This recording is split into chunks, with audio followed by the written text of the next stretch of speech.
अभी भी नजर नहीं आ रही है। लेकिन इटर्नल रखे एक बार स्क्रीन पर और वायदा के गेनर्स में शुमार, और लगातार हम न्यू एज स्टॉक्स की बात करते रहते हैं। इटर्नल एक स्ट्रेंथ तो दिखा रहा है। राजेश जी, इटर्नल का एक बार चार्ट देखेंगे। खराब मूड माहौल में भी 1% से ज्यादा तेजी के साथ कर रहा है कारोबार 331 के लेवल पर। अब सवाल ये कि जिनके पास है वो लॉन्ग टर्म के लिहाज से होल्ड कर रहे हैं, और जिनके पास नहीं है उनके लिए ये स्तर कैसा, इन लेवल्स पे कर सकते हैं ऐड?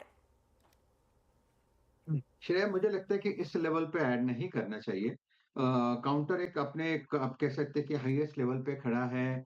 चार्टिकली अगर आप देखें तो ओवरबॉट ट्रेजेक्टरी में चल रहा है। अगर आप ओवरऑल स्ट्रक्चर देखें तो ये जो सपोर्ट है, अगर मैं स्विंग ट्रेडिंग के हिसाब से बात करूं, 310 310 315, ये यहाँ पे शॉर्ट टर्म मूविंग एवरेजेस के लेवल्स आते हैं। तो ऑब्वियसली अगर आप पोजीशन में है तो आपका स्टॉप लॉस 310 के नीचे होगा, एटलीस्ट 10 पॉइंट का। और अगर मैं गलत जाता हूँ और ये मोमेंटम कंटिन्यू होता है, जिसके चांसेस बाजार है, आपको तो पता है बाजार कैसे चलता है, ओवरबॉट में चलते रहता है। जैसे आपने मारुति में मोमेंटम देखा, वैसे इंटरनल का भी कंटिन्यू हो सकता है। कि तो फिर इन दैट केस जो प्रोजेक्टेड टारगेट है, या आप कह सकते हैं कि वीकली चार्ट पे जो रेजिस्टेंस है, वो 340 से 350 का है, जहां पे मुझे लगता है एक बार के लिए प्रॉफिट टेकिंग कर सकते हैं। तो for for the time being 300 का स्टॉप लॉस रखे, होल्ड रखे। जिनके पास पोजीशन है उनके लिए भी यही स्टॉप लॉस होगा 300 का, क्योंकि अगर ये 300 से ये रिवर्स लेता है, फिर मुझे लगता है एक करेक्शन आएगा 270 तक।